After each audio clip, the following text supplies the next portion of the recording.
नमस्कार, आदाब दोस्तों, हमारा नाम है आज़ाद, आप देख रहे हैं आज़ाद बुल्ट। हमारे साथ जुड़ी हुई हैं बीएचयू से रंजना जी।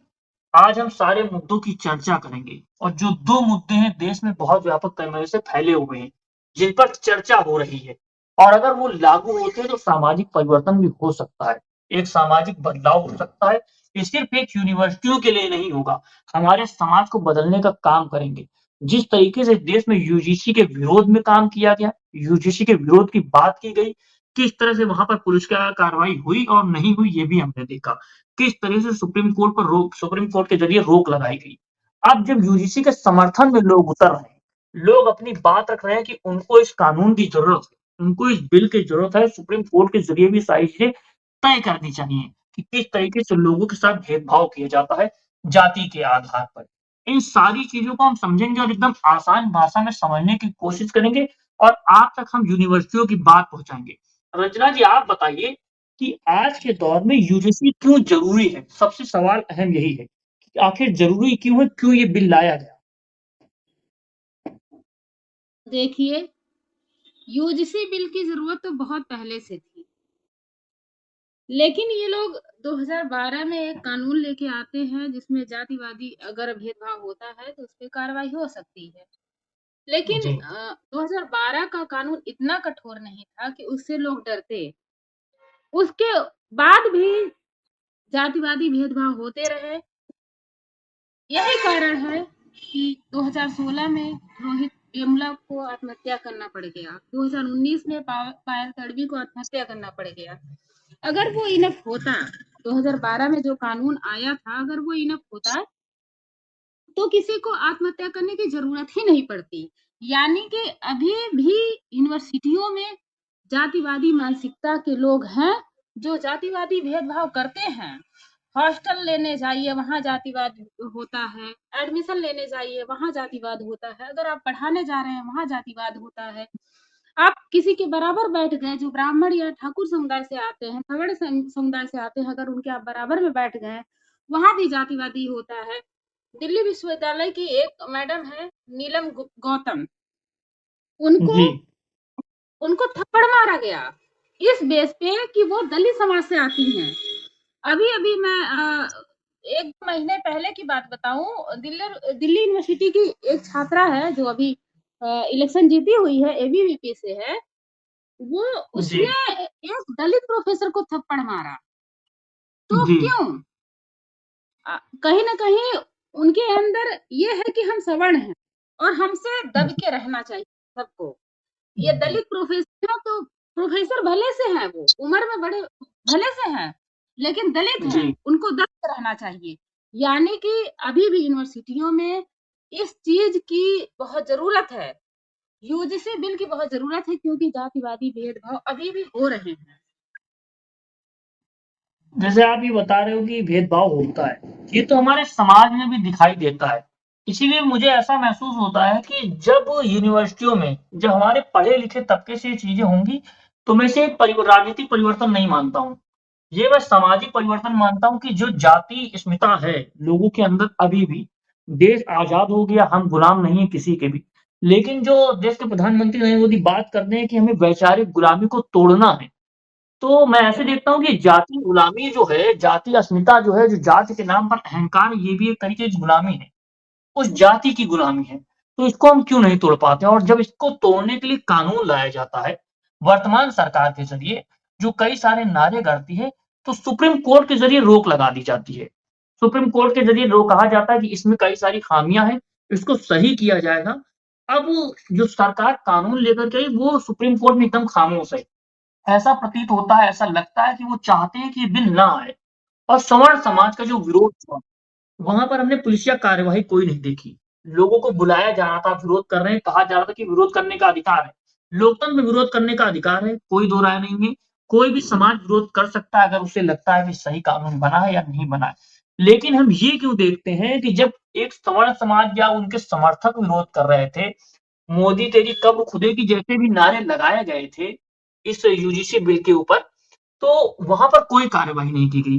लेकिन अब हम देख रहे हैं कि कई सारे लोगों के ऊपर एफआईआर इसलिए हो रही है, क्योंकि वो यूजीसी बिल का समर्थन कर रहे हैं। वो ये चाहते हैं कि यूजीसी बिल लागू हो। तो आप इस भेदभाव को कैसे देखती हैं कि प्रशासन ही भेदभाव कर रहा है? बल्कि हमारी संविधान की पंथ में कहा गया कि हम पंथनिरपेक्ष होंगे, यानी हमारा प्रशासन पंथनिरपेक्ष होगा। वो किसी भी जाति और धर्म के आधार पर किसी के साथ भेदभाव नहीं करेगा। तो क्या यहाँ पर प्रशासन आपको बँटा हुआ नहीं लगता? देखिए, प्रशासन तो बटा हुआ है, क्योंकि इसी बनारस हिंदू यूनिवर्सिटी के अंदर और बनारस में एक और यूनिवर्सिटी है, महात्मा गांधी काशी विद्यापीठ। यहाँ पर जब जी, सवर्ण प्रोफेसर और सवर्ण बच्चे यूनिवर्सिटियों में प्रोटेस्ट कर रहे होते हैं, तो वहाँ पे जी, प्रशासन उनका साथ देती है और इवन जी, कुलपति भी उनकी साथ देती है। तो जी, पूरा सिस्टम उनका साथ देता है और जो सवर्ण मानसिकता के प्रोफेसर होते हैं, वो तो उनके प्रोटेस्ट में हिस्सा लेते हैं और साथ-साथ जुलूस निकालते हैं। तो जी, पुलिस भी उनका साथ देती है, लेकिन जब हम प्रोटेस्ट करने जाते हैं, 85% आबादी जब प्रोटेस्ट करने जाती है, तो वहाँ पे पुलिस हमको रोक देती है। हमको अपनी बात जी, रखने से रोक देती है, हमको प्रोटेस्ट करने से रोक देती है, हमको अपनी आवाज़ उठाने से रोक देती है और गेट बंद कर दिया जाता है कि आप यहाँ से आगे बढ़ ही नहीं सकते, आप यहीं पे जो करना है करिए, आप कहीं भी नहीं जा सकते हैं। यानी कि हमारे आवाज़ पर, हमारे बोलने पर रोक लगाया जाता है। इवन हमको प्रशासन के द्वारा धमकी भी दी जाती है कि अगर आप लोग ज़्यादा आवाज़ उठाएँगे, ज़्यादा बोलेंगे तो हम आपको जेल में बंद कर देंगे, एफआईआर कर देंगे। इवन प्रशासन ने मुझको भी ऐसी धमकी दी। तो हमने बोला सर अच्छा यही नहीं तो खत्म, आप धमकी दे रहे हैं, आप किस आधार पर हमको धमकी दे रहे हैं? प्रोटेस्ट करना तो हमारा राइट जी, है। तो उन्होंने जी, बोला कि नहीं आप नहीं कर सकते। उसी कैंपस के अंदर जब सवर्ण प्रोटेस्ट कर रहा होता है तो वही प्रशासन, वही पुलिस उन लोगों को साथ देती है और पूरा जुलूस निकालने में साथ देती है, शांतिपूर्वक उनका पूरा प्रोटेस्ट निकलता है। लेकिन हमारे में पुलिस इतना, जितने बच्चे नहीं थे, अगर 100 बच्चे रहे होंगे तो कम से कम 200 पुलिस रही होगी वहाँ पे। तो हमारे साथ तो भेदभाव हो रहे हैं ना। तो ये इसमें हमारे ऊपर लाठी डंडे बरसाए जाते हैं जब हम प्रोटेस्ट कर रहे होते हैं। तो जी, प्रशासन, पुलिस और इस देश की पूरी सिस्टम उन्हीं 15% सवर्णों के पक्ष में है। इवन सुप्रीम कोर्ट को रोक लगाने की जरूरत क्या थी? उसमें संशोधन कर देते कि नहीं भाई, अगर कोई जी, है, झूठा आरोप लगा रहा है सवर्णों के ऊपर, उसमें भी कार्रवाई होगी, छानबीन होगा। तो यही तो ऐड जी, करना था, इस पे लगाने की जरूरत क्या थी? सुप्रीम कोर्ट नहीं तो पहली बार ऐसी चीजों पे स्टे नहीं लगा रही है। आप देखिएगा जी, जब मंडल कमीशन आया था उसपे भी 3 साल तक सुप्रीम कोर्ट ने स्टे लगाया हुआ था। यही जातिवादी मानसिकता के लोग, यही सवर्ण लोग उसपे भी प्रोटेस्ट करते हैं, उसका भी विरोध करते हैं कि मंडल कमीशन लागू नहीं होना चाहिए, लेकिन 3 साल स्टे लगा रहा उस पर। तो वही चीज जी। आज भी बहुजन तबके के लोगों के साथ हो रहा है। नहीं, इसको जैसे आप देखते तो इसका एक दृश्य मुझे और दिखाई देता है कि जब देश में धर्म की राजनीति का उफान था, आपने मंडल कमीशन की बात की, 1992 की हम बात करेंगे, 1990 के उस दशक की बात करेंगे कि जब मंडल कमीशन आया उसके बाद ही मंडल और कमंडल की राजनीति शुरू की गई। 2014 में जब नरेंद्र मोदी की सरकार बनकर के आती है, तो मैं एक दृश्य देखता हूँ कि किस तरीके से एक धर्म के नाम पर लोगों को, अगर वो उस धर्म के लोग विरोध कर रहे हैं तो उनके साथ प्रशासन नहीं खड़ा होता था। उनके ऊपर पुलिसिया कार्यवाही की जाती थी, जिस तरीके से अंग्रेजों के काल में की जाती थी। सेम वही पुलिसिया कार्यवाही की जाती है। लेकिन दूसरे धर्म के लोग वही यात्राएँ करते हैं तो पुलिस प्रशासन उनके साथ घूमता है। आपने कई सारे डीएमओ का वीडियो देखा है जो साथ में घूमते हैं, कई सारे एसपी का वीडियो देखा है जो वायरल होते हैं, कहते हैं कि होली का रंग नहीं खेल सकते तो अंदर रहें, बाहर ना निकलें। ये पुलिस बँटता हुआ हमें दिखाई देता है। लेकिन वहाँ पर मैं ये सवाल बहुत ज़िम्मेदारी से कहूँगा कि वहाँ पर कई सारे लोग चुप थे। ओबीसी समाज के लोग और जो लोग आज प्रदर्शन कर रहे हैं, वो लोग भी खामोश थे। मुझे ऐसा लगता है कि उस समय उन लोगों को आवाज़ उठानी चाहिए थी कि अगर किसी भी तरह का विरोध किया जा रहा है लोकतंत्र में, तो शांतिपूर्वक विरोध को समर्थन किया जाए और उसके पल्ले में आकर के बैठे वो लोग। कुछ लोग बैठे, कुछ लोगों ने तालियाँ पीटी। तो राहत इंदौरी साहब कहा करते कि लगेगी आग तो आएगी घर सभी के जद में। यहाँ पे सिर्फ हमारा मकान थोड़ी है। तो मुझे ऐसा लगता है कि आज वो मकान, वो पूरा इलाका जद में है कि किस तरीके से आज वही ओबीसी समाज, वही पिछड़ा समाज, वही दलित समाज जब प्रोटेस्ट अपने हक की बात कर रहा है, तो उस धर्म की जगह पर अब ये लोग प्रोटेस्ट कर रहे हैं, तो इनको भी पुलिस किस तरह से धकेल रही है, किस तरह से पुलिसिया कार्रवाई की जा रही है। तो लोकतंत्र में जो विरोध हो रहा है, उचित विरोध किया जा रहा है, तो उसका पुलिस या कार्रवाई के आधार पर बँटवारा नहीं करना चाहिए। और इसमें एक चीज़ मैं आपको और पूछना चाहूँगा आपसे कि पहले जैसे आपने 2012 की बात की, बिल आया, ठीक है? आपने बोला कि उसमें कई सारी चीज़ें कड़ाई कड़ाई से लागू नहीं की जाती है। उसमें एक बारीक चीज़ और थी और जो अब परिवर्तित हो चुका है इस बिल में, जो यूजीसी आया, इसमें ओबीसी समाज को ऐड कर दिया गया है। पिछले बिल में ओबीसी समाज नहीं था। तो क्या इसको आप फैक्टर मानती हैं कि क्या बीजेपी की सरकार या बीजेपी, आरएसएस इस चीज़ को देखते हैं कि ओबीसी समाज अगर में लागू होता है, उनके साथ जो प्रताड़ना की जाती है, उस आधार पे राजनीतिक बदलाव हो सकता है बहुत बड़ा, जैसे मंडल की राजनीति में हुआ था? देखिए, ओबीसी को जोड़ना बहुत जरूरी था, क्योंकि सिर्फ ओबीसी में दो चार जातियां नहीं हैं कि जिनके साथ भेदभाव नहीं हो रहा है, या ये जातियों इन जातियों के साथ अगर कुछ घटना होता है तो वो एक्शन ले सकता है। मतलब वो अपने अपने आप को इतना जागरूक कर चुका है कि वो सवाल खड़ा कर सकता है सरकार के ऊपर या एक्शन ले सकता है। लेकिन ओबीसी में बहुत सारी ऐसी जातियां हैं जो शोषित हैं, जिनका शोषण किया जाता है। जैसे एससी एसटी कानून तो था, वो लोग एफआईआर दर्ज करा सकते थे, लेकिन ओबीसी के में नहीं था।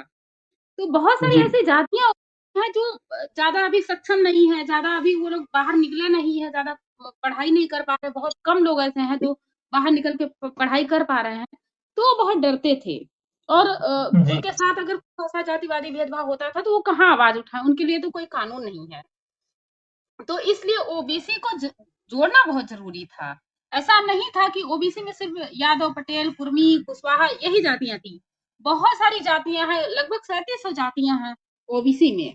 तो जी। ओबीसी में कोई ऐसा कानून नहीं था जिससे वो अपनी बात रख सके, अपनी बात आगे तक पहुंचा सके, जिस पर कार्रवाई हो सके। इसलिए ये कानून लाना जरूरी था और आया। लेकिन इस चीज से सवर्णों को दिक्कत हो गया कि ओबीसी के को क्यों लाया गया, ओबीसी के लिए कानून जी। क्यों लाया गया, ओबीसी को उसमें क्यों रखा गया। तो मैं बस यही कहना चाहूंगी कि सिर्फ दो चार जातियां नहीं है ओबीसी में, 3700 जातियां हैं जो शोषित जी। हैं। दलितों से भी ज्यादा, एससी एसटी से भी ज्यादा, आदिवासियों से भी ज्यादा शोषित हैं। उनका शोषण किया जा रहा है, इसलिए इस कानून का आना बहुत जरूरी है। तो इस तरीके से हमने बात की यूजीसी पर, यूजीसी ज़रूरी क्यों है? और सुप्रीम कोर्ट में जिस तरह से रोक लगाई गई, उसके बाद समर्थन में और विरोध में जिस तरह से लोग उतरे, प्रशासन जिस तरह से बँटा हुआ, एक ये मुद्दा यूजीसी का बहुत जोर पकड़े हुए, जिसे आम जनता को समझना होगा, लोगों को आसान भाषा में समझना होगा। और इसके साथ एक मुद्दे पर और हम चर्चा करेंगे कि किस तरह से डील कहा जा रहा था, डील हुई, डील का ढिंढोरा पीटा जा रहा था। डील के नाम पर प्रधानमंत्री ने माला भी लेकिन किस तरह से किसानों की रीढ़ की हड्डी को तोड़ने का काम किया गया इस डील के माध्यम से, किस तरीके से हमारे बाज़ार को तोड़ने की कोशिश की गई। जो छोटे लघु उद्योग करते थे उनको तोड़ने की कोशिश की गई। नोटबंदी से जो काम नहीं हो पाया अब लग रहा है वो काम हो जाएगा। और जिस तरीके से बड़े-बड़े नेता, राज्यसभा सांसद संजय सिंह और कई सारे विपक्ष के नेता राहुल गांधी, सभी लोग इस ट्रेड डील का विरोध कर रहे हैं और बता रहे हैं कि किस तरीके से हमारे देश के लिए घातक है। उसमें हम ये समझने की कोशिश करेंगे कि आखिर नरेंद्र मोदी जी ने ये डील क्यों स्वीकार की? क्योंकि काफ़ी समय से डील रोकी गई थी। इसीलिए रोकी गई थी कि हमारे ऊपर टैरिफ ज़्यादा लगाया जा रहा था, हम टैरिफ नहीं लगा रहे थे। तो अब क्या हो गया एक रात में, क्या ऐसी फाइल आ गई, क्या चीज़ें हो गई या किसी के ऊपर केस हो गया, ये कई सारे मुद्दे बन रहे हैं। जनता के बीच में भी और लोगों के बीच में पहुँच रहे हैं, इसको हम समझने की कोशिश करेंगे कि क्यों 0% टैक्स हम लगा रहे हैं और ट्रम्प हमारे ऊपर 18% टैक्स लगा रहे हैं। और किसानों को किस तरह से उसमें इन्वॉल्व कर दिया गया है और गोदी मीडिया किस तरह से चंद वंदना कर रहा है। मीडिया मेन स्ट्रीम मीडिया में दिखाने की कोशिश की जा रही है कि ये जो डील हुई है इससे अच्छी डील आज तक हुई ही नहीं और इसके फायदे बहुत सारे गिनाए जा रहे हैं। तो आप बताइए कि इस ट्रेड डील के बारे में आप क्या सोचते हैं? देखिए, जिस तरह से ट्रम्प मोदी जी को आदेश दे रहा है और मोदी जी उनके हर आदेशों का पालन कर रहे हैं, इससे तो मुझे यही लग रहा है कि मोदी कुछ ऐसा कांड तो किए हैं जो बहुत बड़ा कांड है और जो ट्रम्प को मालूम है। इसलिए ट्रम्प जितना बात कह रहे हैं, नरेंद्र मोदी जी हुजूर करके हर बात मान रहे हैं। ट्रम्प ने कहा रसिया से तेल नहीं लेना है, इन्होंने स्वीकार कर लिया। ट्रम्प ने कहा कि अमेरिका एक भी रुपया टैरिफ नहीं देगा, बिल्कुल भी भारत को टैरिफ नहीं देगा, इन्होंने स्वीकार कर लिया। ट्रंप ने कहा तुम 18% टैरिफ दोगे, इन्होंने स्वीकार कर लिया। फिर ट्रंप ने कहा कि 500 बिलियन का कम से कम आप सामान खरीदोगे, इन्होंने स्वीकार कर लिया।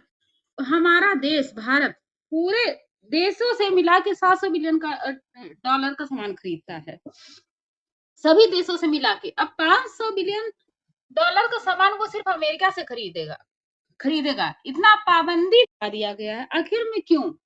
क्या हमारा देश भारत अमेरिका का गुलाम है? क्या हमारा देश भारत डोनाल्ड ट्रंप का गुलाम है, या प्रधानमंत्री नरेंद्र मोदी डोनाल्ड ट्रंप के गुलाम है? आखिर में क्यों हर बात मानने को मजबूर हैं?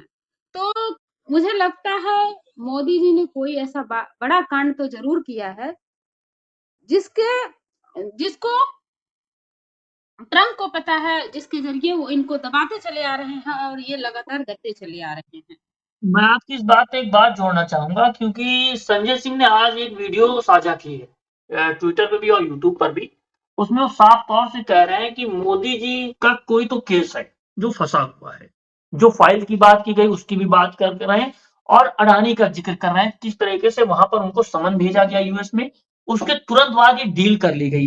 क्या अडानी वाला भी फैक्टर इसमें इसकी आरोप लगा रहा है संजय सिंह? जनता को ये भी समझना होगा किस तरीके से अपने दोस्त के लिए देश को बेचने का काम किया जा रहा है।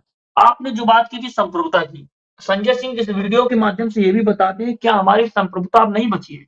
हम 190 साल अंग्रेजों के गुलाम रहे, वहां पर हमने लड़ाई लड़ी, हमारा संविधान बना तो उसमें शब्द का इस्तेमाल किया गया संप्रभु राष्ट्र होंगे, यानी हमारे ऊपर किसी का कानून नहीं होगा, हम किसी के नीचे काम नहीं करेंगे।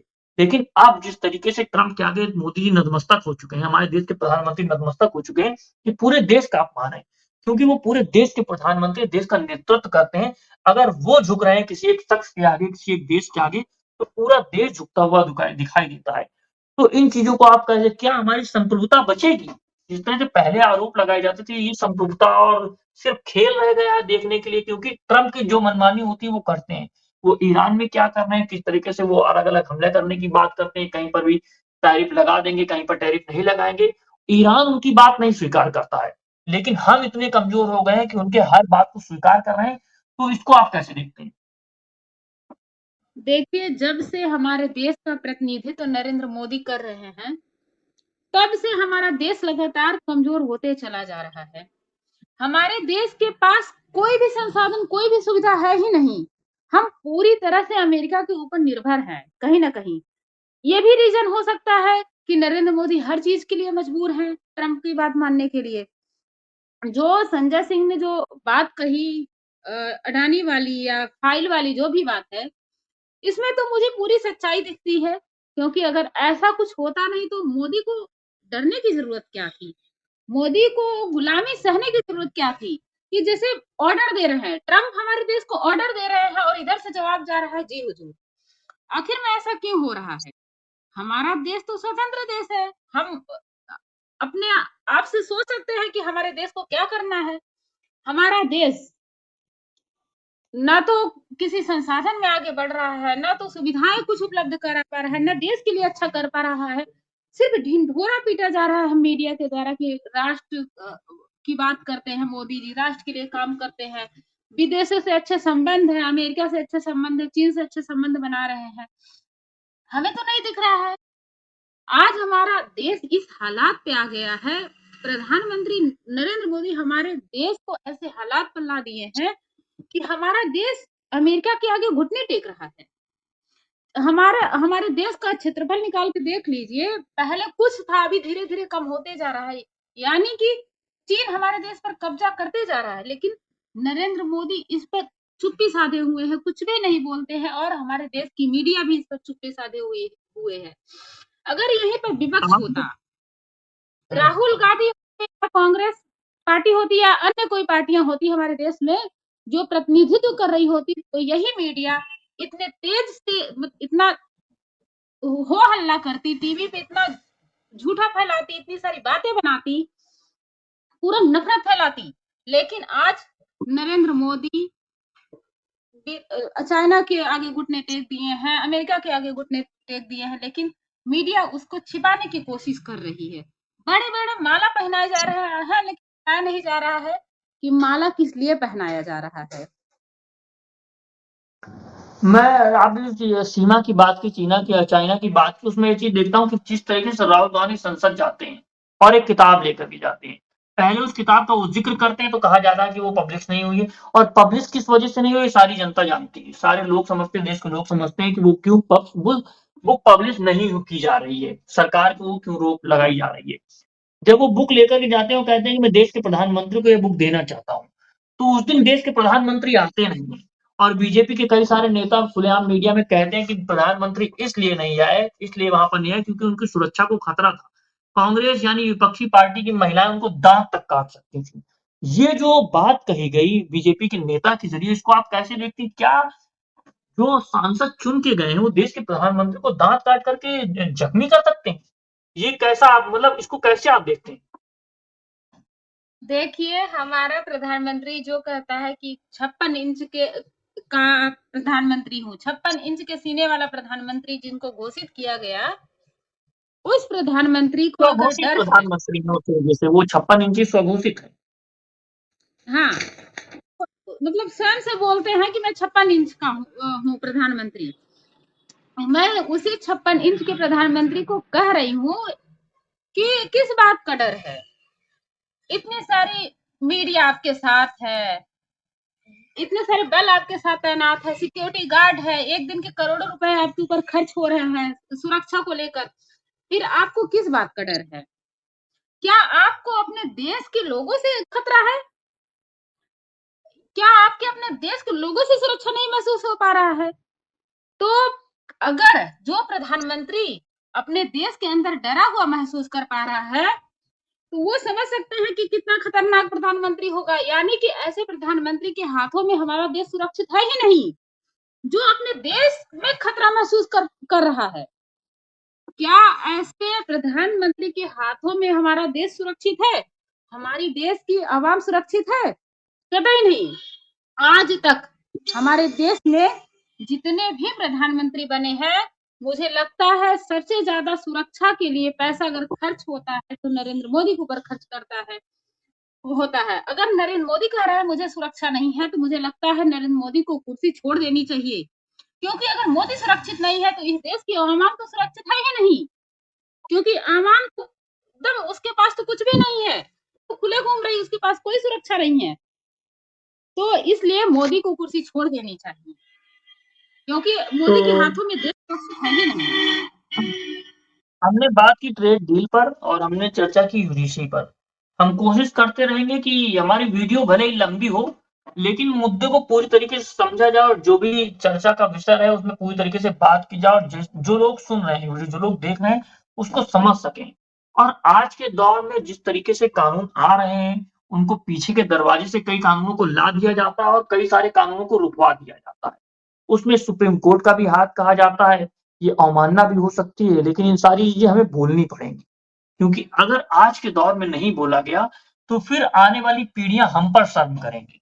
और हमें देखना होगा कि जो कुछ हमारे लिए सही हो, जो हमारे देश के लिए सही हो, हमारे लोकतंत्र के लिए सही हो, हमारी संप्रभुता के लिए सही हो, हमें वो करना होगा। क्योंकि मुझे अटल बिहारी वाजपेयी का एक भाषण याद आता है कि वो कहते हैं कि सरकारें तो आती-जाती रहेंगी, लेकिन देश है, रहेगा और रहना चाहिए। देश की संप्रभुता रहनी चाहिए। सरकारें कभी भी बदल सकती हैं, कभी भी कोई सरकार में बन सकता है। तो हम कोशिश करते रहेंगे कि जनता तक ये सारी बातें पहुँचाते रहें और अपनी आवाज़ को बुलंद करते रहें। और अगर आप चाहते हैं कि इस तरह के वीडियो, इस तरह के मुद्दे आप तक साझा करते रहें, तो वीडियो को शेयर कीजिए, ज़्यादा से ज़्यादा शेयर कीजिए। हमारे साथ रंजना जी जुड़ी हुई थी, जो खुद एक स्कॉलर हैं, खुद पीएचडी कर रही हैं और सारी मुद्दों को समझती हैं। और यूजीसी का मुझे बहुत खुशी है कि यूजीसी का जो समर्थन हो रहा है, इसमें बड़े तौर पर ये भागीदारी कर रही है, लोगों के साथ जुड़ रही है, लोगों को इस चीज़ों को समझा रही है। तो अगर आप चाहते हैं कि रंजना जी से हम और बात करते रहें, इन सारे मुद्दों को आपको समझाते रहें, तो वीडियो को ज़्यादा से ज़्यादा शेयर कीजिए। जय हिंद, जय भारत, जय संविधान।